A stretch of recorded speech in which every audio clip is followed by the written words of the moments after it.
Hi, and welcome back for our second video on Tentaroo and online registration.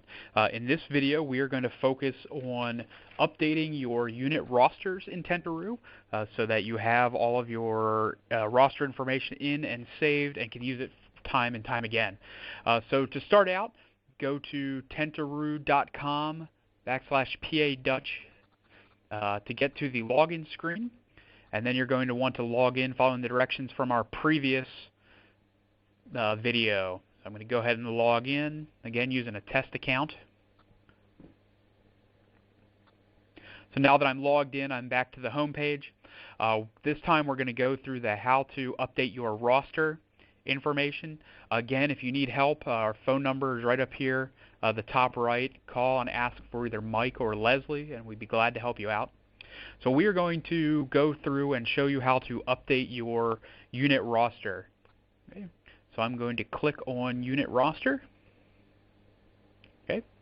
Right now it's taking me to a screen showing a unit roster. Right now it's only showing me leaders.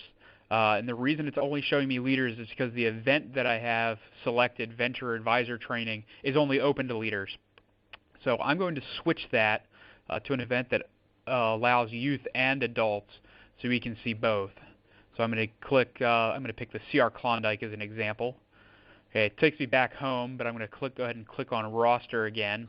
Now it's taking me back to the roster screen, and I can see campers, which is our scout data, and the leader roster. Okay.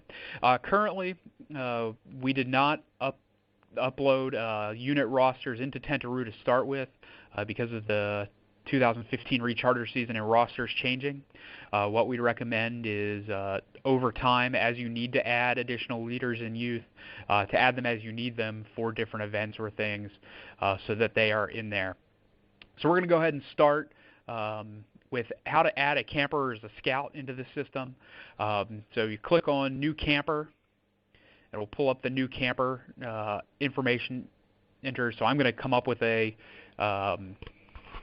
camper, so I'm going to call him Joey Scout. That is required. I can put in a Scout's phone number, an alternate phone number, his email address. I can put in his BSA ID number. I can put in his rank. Let's say Joey Scout is a Life Scout. I can pick a date of birth for him. So just to put something in there, I'm going to say he was born January 15th, 1992. Okay. I can say if Joey Scout has any serious allergies, say if he has any dietary restrictions, that'll provide clue-off information for the event organizer that we may need to pay attention to Joey. And then I can pick a shirt size. Good thing to have in there and say if I'm going to say that Joey wears a large shirt, just so it's in there.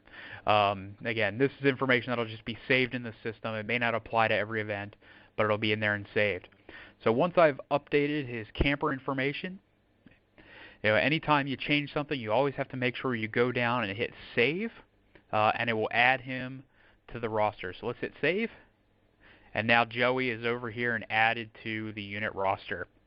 Okay. If I want to add another new camper, I can either click new camper up here or new down here, and it'll clear it out and I can add another person. So relatively simple to add a camper.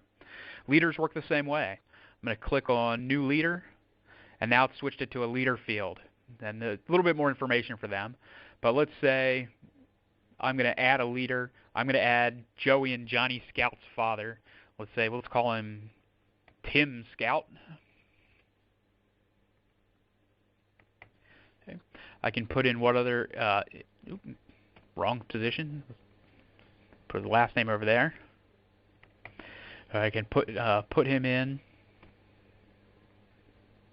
There we go. Put in his name, which is required. I can put in his position. Let's say that he is a assistant scoutmaster. So an ASM. I can say that he's male. I can say that Tim wears an extra large shirt. I can put in his address, his city, his phone number, his email address, which I would recommend putting in an email address because if he does get registered for something, he'll get a confirmation email. I can even say if as a leader he has any special serious allergies or dietary restrictions. So fill out the information as best you can. and go from there. And to save a leader to your roster, make sure you hit Save Leader. And now Tim Scout has now popped up on our leader roster. Okay.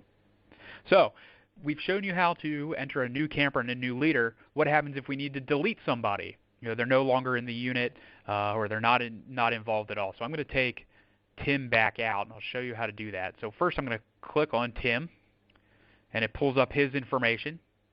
And you'll notice this box down here that says delete. So I'm going to delete Tim by clicking delete and then saving.